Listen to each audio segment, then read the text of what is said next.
Is fake news bad for your health? In this age of information overload, it gets ever harder to make sense of the critical issues of the day, such as how can we improve our well-being.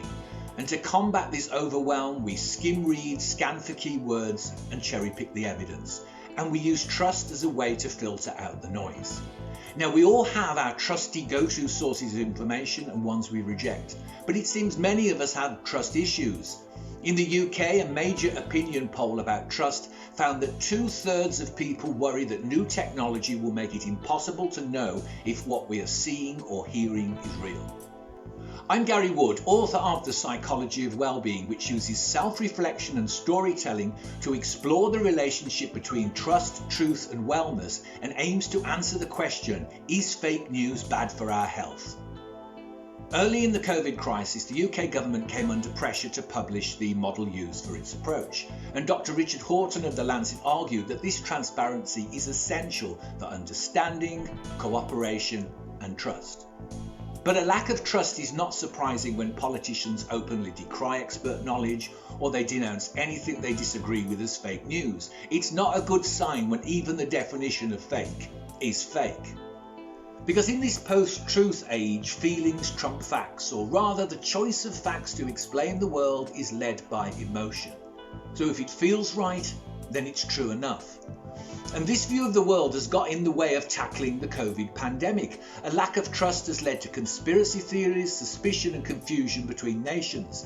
As Tedros Adhanom Ghebreyesus of the World Health Organization commented, we're not just fighting an epidemic, we're fighting an infodemic. Because conspiracy theories have a viral quality, as believing in one makes it more likely that others' theories will be accepted. And false news goes viral because people spread it. Now, researchers at MIT looked at how and why news spreads on Twitter, and they found that false news spreads faster and reaches up to 10 times more people than does the truth. And the two key drivers are novelty and emotional reaction. As false news is more often novel and surprising, it's more likely to be shared, and it's more likely to provoke stronger emotions such as fear and disgust. The humble truth, by contrast, is met with sadness, joy, anticipation and trust. So when faced with a snippet of information that both surprises you and arouses strong negative emotions, put in some cognitive distance, or what we might call social distancing for social media. Don't react to the emotional trigger, think first, calm down and check the facts. And to limit the cherry picking to support our biases, use fact-checking websites to get balance.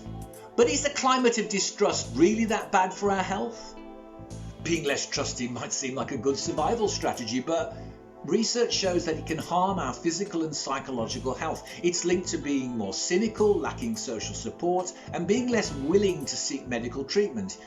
By contrast, patients who work in partnership with health providers to share decisions and build trust are better informed. They report greater satisfaction with healthcare, are more likely to stick to treatment plans, and so enjoy better health. In his 2017 talk to Google, Noam Chomsky, cognitive scientist and social critic, was asked, how do you think Google can and should handle the fake news problem? He replied, by not contributing to it. The Psychology of Wellbeing helps you to do just that. It gives you the tools to make sense of contradictory information around well-being, to empower you to ask better questions. Hi, it's Gary Wood. Thanks for checking out my video, and please don't forget to like it, subscribe to my channel and hit the bell notification so you'll be the first to get an update on new videos. Do stick around to check out some more, or pop over to my website to find out more about life coaching for wellbeing. Thanks.